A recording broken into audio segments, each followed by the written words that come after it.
الحمد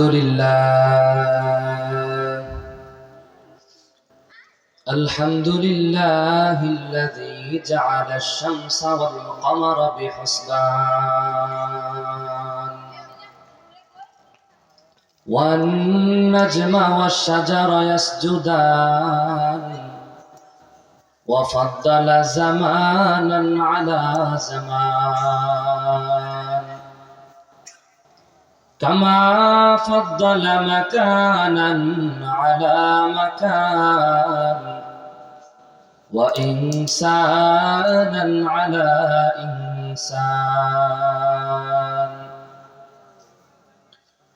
ونشهد أن لا إله إلا الله وحده لا شريك له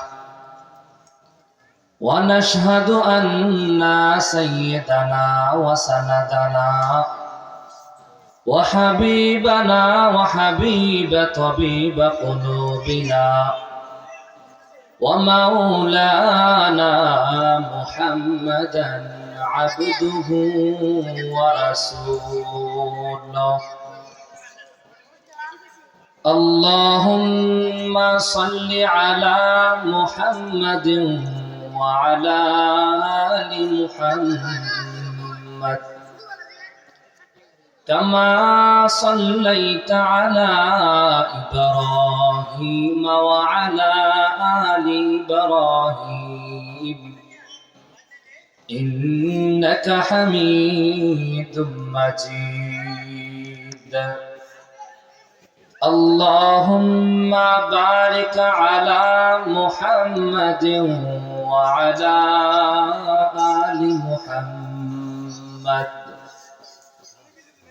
كما باركت على إبراهيم وعلى آل إبراهيم إنك حميد مجيد بلغ العلا بكماله كشف الدجى بجماله حسنت جميع خصاله صلوا عليه وآله لا إله إلا الله لا إله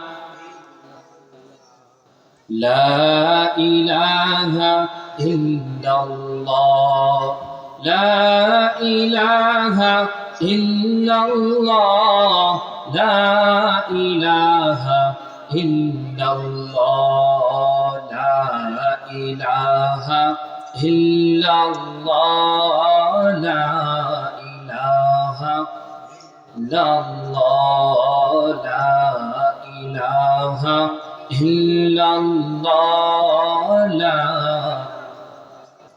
إلا الله নাই কোনো মাবুদ আল্লাহ ছাড়া নাই কোনো মাবুদ আল্লাহ ছাড়া জপ হে মুমিন ইল্লাল্লাহ লা ইলাহা ইল্লাল্লাহ লা ইলাহা ইল্লাল্লাহ লা ইলাহা ইল্লাল্লাহ লা ইলাহা ইল্লাল্লাহ হাসবি রাব্বি জাল্লাল্লাহ হাসবি রাব্বি জাল্লাল্লাহ মা ফি কলবি গায়রুল্লাহ লা ইলাহা জোরে লা ইলাহা ইল্লাল্লাহ লা ইলাহা ইল্লাল্লাহ লা ইলাহা ইল্লাল্লাহ লা ইলাহা ইল্লাল্লাহ মুহাম্মাদুর রাসূলুল্লাহ সাল্লাল্লাহু আলাইহি ওয়াসাল্লাম أما بعد فأعوذ بالله من الشيطان الرجيم বিসমিল্লাহির রহমানির রহিম وقضى ربك ألا تعبدوا إلا إياه وبالوالدين إحسانا إما يبلغن عندك الكبر أحدهما أو كلاهما فلا تقل لهما أف ولا تنهرهما وقل لهما قولا كريما واخفض لهما جناح الذل من الرحمة وقل رب ارحمهما كما ربياني صغيرا صدق الله العظيم وصدق رسوله النبي الكريم ونحن على ذلك لمن الشاهدين والشاكرين والحمد لله رب العالمين আলহামদুলিল্লাহ। লক্ষ্মীপুর কাছারিপাড়া নতুন জামে মসজিদ ও যুব সমাজের উদ্যোগে চতুর্থ বার্ষিক ইসলামী মহাসম্মেলন, সেই উদ্যোগে আল্লাহ রাব্বুল আলামিন আমাকে আপনাকে এই পবিত্র জলসায় জান্নাতের বাগানে আসার এবং বসার তৌফিক দান করেছেন। সেই জন্য আল্লাহ তাআলার দরবারে অন্তরের অন্তঃস্থল থেকে আকাশ পাতাল ভূকম্পিত করে শুকরিয়া আদায় করে নি আলহামদুলিল্লাহ। আওয়াজ হয় নাই আলহামদুলিল্লাহ। এতে আমি সবাইকে বলবো, যারা এদিক সেদিক বাহিরে ঘোরাফেরা করতেছেন, এই অতিময় বরকতময় একটি জলসা জান্নাতের বাগান মাহফিলে বছরে একবারই হবে। এতএব আমরা এদিক সেদিক ঘোরাফেরা না করে, বাহিরে ঘোরাফেরা না করে আমরা সবাই মাহফিলের ভিতরে চলে আসি। আল্লাহ রাব্বুল আলামিন আমাদেরকে কবুল ফরমান। তো আমি আপনাদের সম্মুখে মহান গ্রন্থ আল কোরআন থেকে বরকতময় অসংখ্য অগণিত বরকতময় আয়াত থেকে ছোট্ট একখানা আয়াত তেলাওয়াত করেছি। আর সেই আয়াতের তেলাওয়াতের অর্থটা এমন হবে যে তোমরা আল্লাহ রাব্বুল আলামিন ইবাদত করো এবং তার পাশাপাশি মা বাবার খেদমত করো।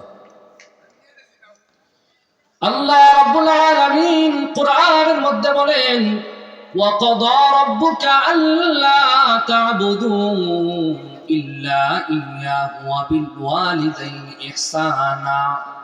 এরে আল্লাহর গোলাম নবীর উম্মতের দল, আল্লাহ রাব্বুল আলামিন কোরআনের মধ্যে ঘোষণা দিয়ে দিয়েছেন। আল্লাহ রাব্বুল আলামিন কোরআনের মধ্যে বলতেছেন, আল্লাহ রাব্বুল আলামিন বলেন, তোমরা আমার ইবাদত করো, তোমরা আমার ইবাদত করো, আমার সাথে কাউকে শরীক করিও না। আমার ইবাদতের পাশাপাশি তোমরা মা বাবার খেদমত করো।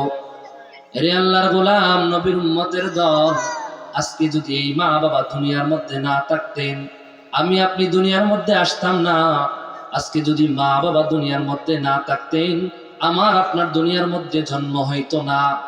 এরে আল্লাহর গোলাম, এই মা বাবা হলো অতি মূল্যবান সম্পদ।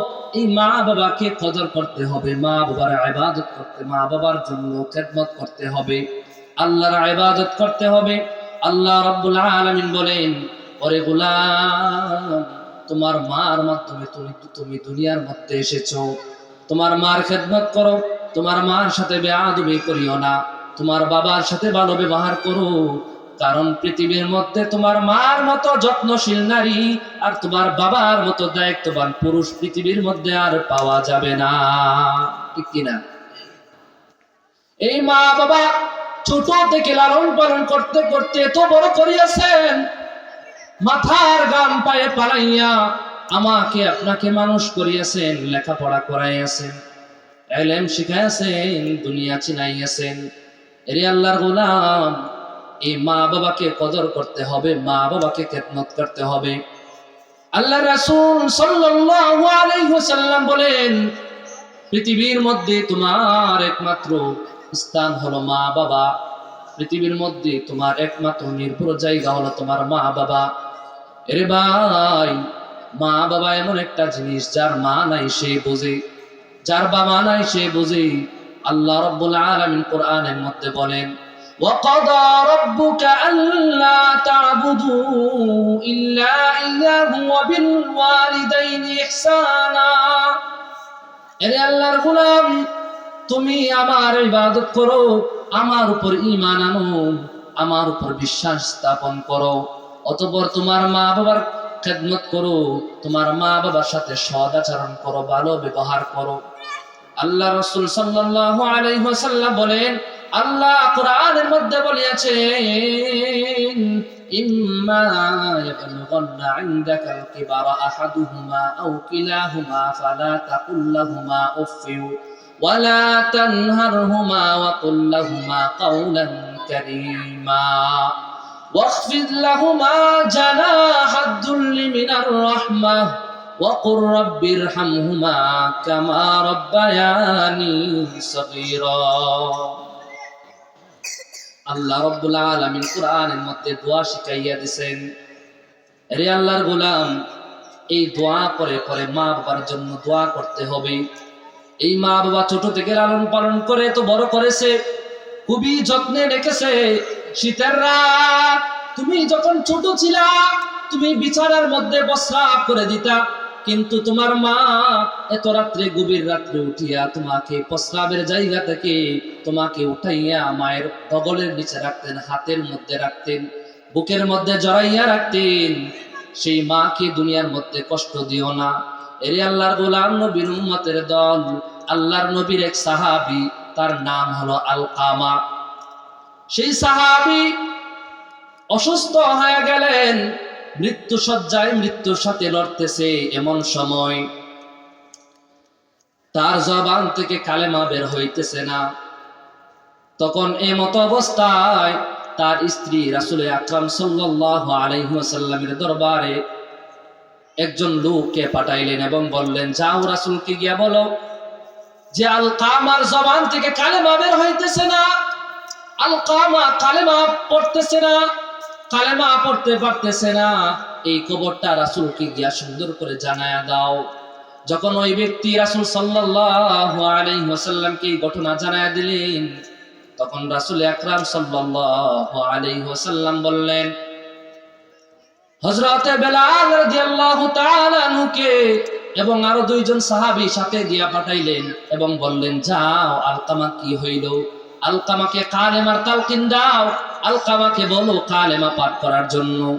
তখন ওই তিন ব্যক্তি, তিন সাহাবী রাসূল আকরাম সাল্লাল্লাহু আলাইহি ওয়াসাল্লামের আদেশ পাইয়া আলকামার দরবারে চলে গেলেন, আলকামার কাছে চলে গেলেন, গিয়া কালেমার তালকিন দেয়, কিন্তু আলকামা কালেমা পাঠ করতে পারে না। অতঃপর রাসূল আকরাম সাল্লাল্লাহু আলাইহি ওয়াসাল্লামকে এই ঘটনা শোনালেন। রাসূল আকরাম সাল্লাল্লাহু আলাইহি ওয়াসাল্লাম বলেন, আরে বেলাল, আলকামার খোঁজখবর নিয়ে দেখো, আলকামার দুনিয়ার মধ্যে কে আছে। তখন বেলাল রাদিয়াল্লাহু তাআলা আনহু খোঁজখবর নিয়ে দেখলেন আলকামার একজন বৃদ্ধা মা আছে। তখন রাসূল আকরাম সাল্লাল্লাহু আলাইহি ওয়াসাল্লাম বলেন, যাও যাও, আলকামার ওই বৃদ্ধ মাকে বলো রাসূল আকরাম সাল্লাল্লাহু আলাইহি ওয়াসাল্লাম বলেছেন রাসূলের দরবারে উপস্থিত হওয়ার জন্য।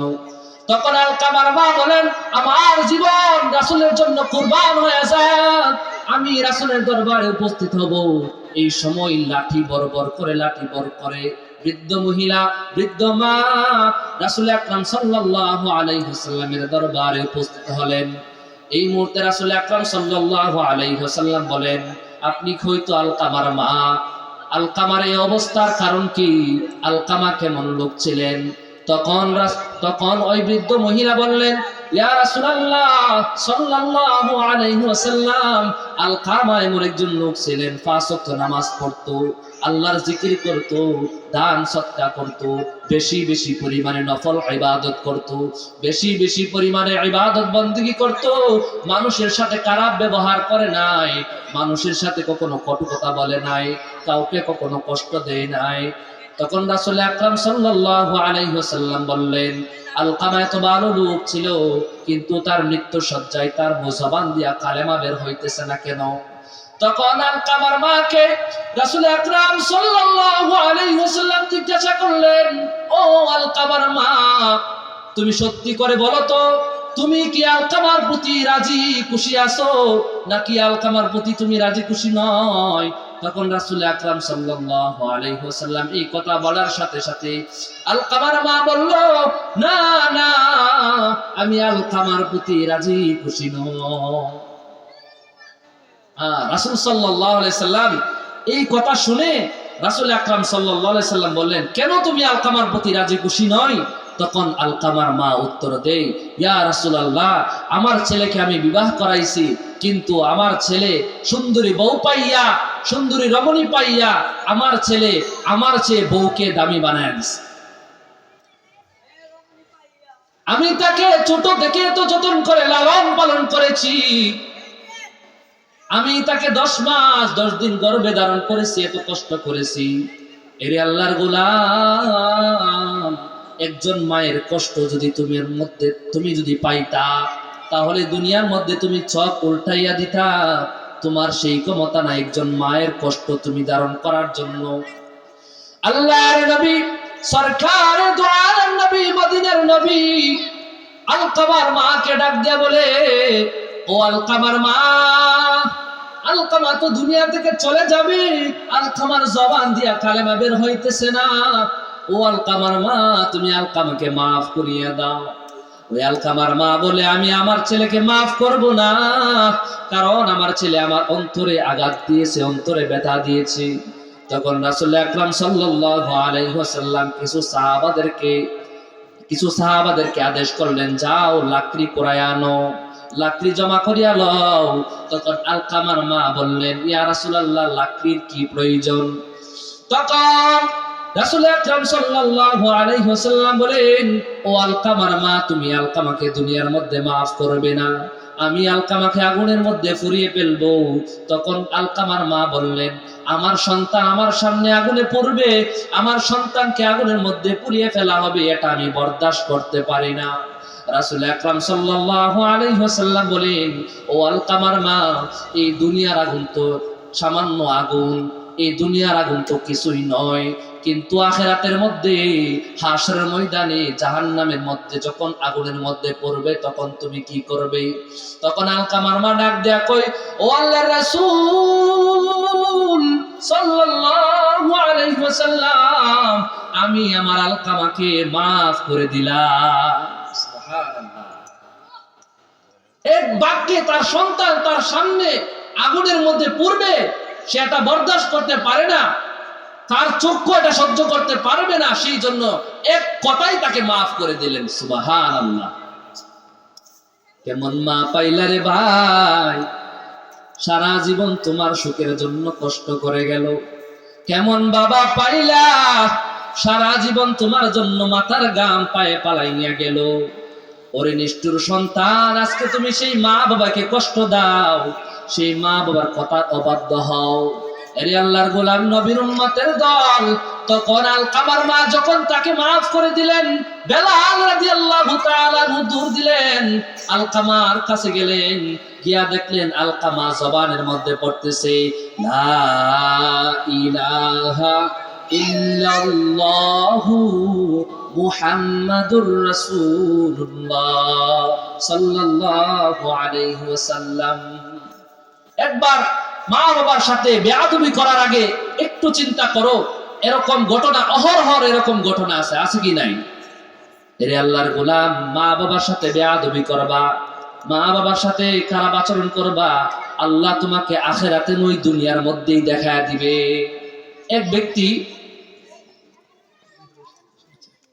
এক ব্যক্তি তার স্ত্রীর কথা শুনে তার বাবাকে নিয়ে যাইতেছে, বৃদ্ধাশ্রমে নিয়ে যাইব, বৃদ্ধাশ্রমে নিয়ে ফালাইয়া দিয়াইব। এই সময় তার বাড়ি থেকে 3 রাস্তার একটা মোড় আছে। তখন তার বাবাকে যখন কাঁধে করে 3 রাস্তার মোড়ে নিল, তখন তার বাবা বলল, সন্তান আর যাইস না, আর যাইস না, আমাকে এখানেই রাইখা দে, আমাকে আর সামনে নিস না। তখন সন্তান অবাক হয়ে বললেন, বাবা এটা কি বলতেছো? আর কেন তোমাকে নেব না? এখানেই কেন তোমাকে রেখে দিব? তখন বাবা সন্তানকে ডাক দিয়ে বলে, ও আমার সন্তান, তোমাকে আদর করে মহব্বত করে বড় করেছি, তোমার সুখ শান্তির জন্য আমি আমার বিলাসিতা ত্যাগ করেছি, আমি মাথার ঘাম পায়ে ফেলেছি, আমি সারাদিন রাত কষ্ট করে গেছি, টাকা উপার্জন করেছি, অর্থ উপার্জন করেছি, তোমাকে শিক্ষা দীক্ষা দিয়েছি। ঠিক তেমনি ভাবে আমার বাবাও আমার জন্য কষ্ট করছেন, আমার মাও আমার জন্য কষ্ট করছেন। আমার মা আমাকে 10 মাস 10 দিন গর্ভে ধারণ করছেন, কিন্তু আমি সেই কুলাঙ্গার সন্তান, যেই সন্তান এত কষ্ট এত সুখ পাওয়ার পরেও, বাবা এত কষ্ট করে মানুষ করা সত্ত্বেও আমিও আমার বাবাকে আমার স্ত্রীর কথায় এই 3 রাস্তার মোড়ে ফালাইয়া গেছিলাম। ও সন্তান, আজকে আমার আর 3 রাস্তার বাহিরে নিও না। এই 3 রাস্তার মধ্যে আমার বাবাকে আমি ফালাইয়া গেছি, আজকে আমি তোমাকে বলতেছি আমাকে আর 3 রাস্তার ঊর্ধ্বে নিও না, বাহিরে নিও না, আমাকে এখানেই রাইখা যাও। এরে ভাই আল্লাহর গোলাম, তুমি তোমার মার সাথে যাই করবা, তুমি তোমার বাবার সাথে যা করবা, যেমন আচরণ করবা, যেমন ব্যবহার করবা, আল্লাহ রাব্বুল আলামিন তোমাকে দুনিয়ার মধ্যে ঠিক তেমনটাই দেখাইয়া নিবে। ও আমার মা গো মা, ও গো মা, কোথায় গেলে মোরে ছাড়িয়া? জনম দুঃখী ইয়াতীম আমি, চাই না কেহ ফিরিয়া।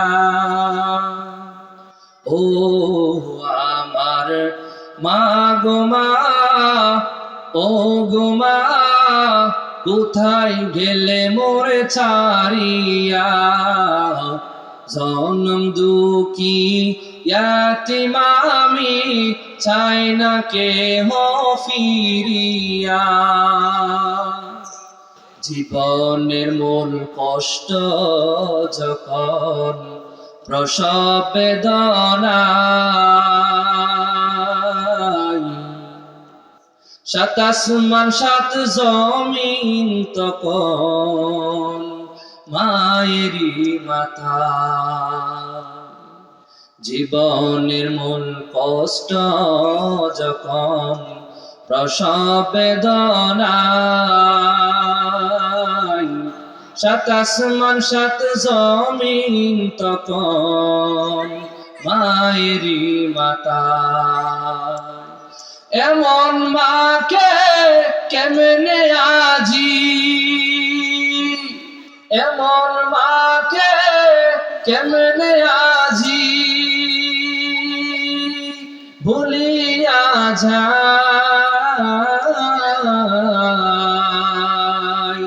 ও আমার মা গো মা, ও গো মা, কোথায় গেলে মোরে ছাড়িয়া?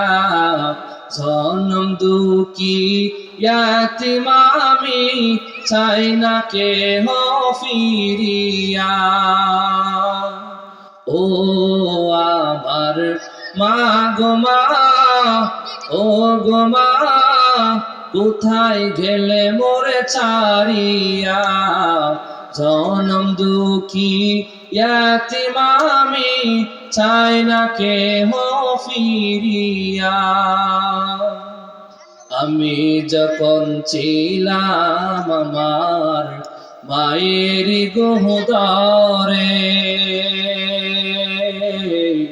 চলাফেরা করতেন যে মায় কত কষ্ট করে। ঠিক কিনা? মা বাবা কত কষ্ট করছে আমাদের জন্য। এই 10 মাস 10 দিন পেটে ধারণ করছে, শুইতে পারে নাই, খাইতে পারে নাই, সব করতে পারে নাই, নিজের মতো চলতে পারে নাই, একমাত্র আমার আর আপনার জন্য। ঠিক কিনা? আমি যখন ছিলাম আমার মায়ের গর্ভে, চলাফেরা করতেন যে মায় কত কষ্ট করে। আমার সুন্দর মুখ দেখে মায়, আমার সুন্দর মুখ দেখে মায় সব ব্যথা যায় ভুলিয়া। ও আমার মা গো মা, ও গো মা, কোথায় গেলে মোরে ছাড়িয়া? জনম দুঃখী ইয়াতীম আমি, চাই না কেহ ফিরিয়া। আল্লাহ রাব্বুল আলামিন আমাকে আপনাকে মা বাবার খেদমত করার তৌফিক দান করুক। আরে ভাই, যার বাবা চলে গেছে সেই বুঝে বাবা, বাবা যে চলে গেছে বাবা যে কি জিনিস সেই বুঝে। যার মা নাই সেই বুঝে তার মা যে কি জিনিস। অতএব আল্লাহ রাব্বুল আলামিন তার ইবাদতের পাশাপাশি, ইবাদত করার পাশাপাশি আল্লাহ রাব্বুল আলামিন কোরআনের মধ্যে বলছে, তোমরা তোমাদের মা বাবার খেদমত করো, মা বাবার সাথে সৎ আচরণ করো। উফ শব্দ মা বাবাকে বলিও না, এমন কথা বলিও না যার কারণে মা বাবা অন্তরে কষ্ট পাবে, যার কারণে মা বাবা তাদের মনের মধ্যে কষ্ট পাবে, আঘাত যাবে, এমন কথাও তুমি তাদেরকে বলিও না। আল্লাহ রাব্বুল আলামিন আমাকে আপনাকে যে সমস্ত কথাগুলো বললাম সেই কথাগুলোর উপর পরিপূর্ণভাবে আমল করার তৌফিক দান করুন, আমিন। ওয়া আখিরি দাওয়ানা আলহামদুলিল্লাহি রাব্বিল আলামিন।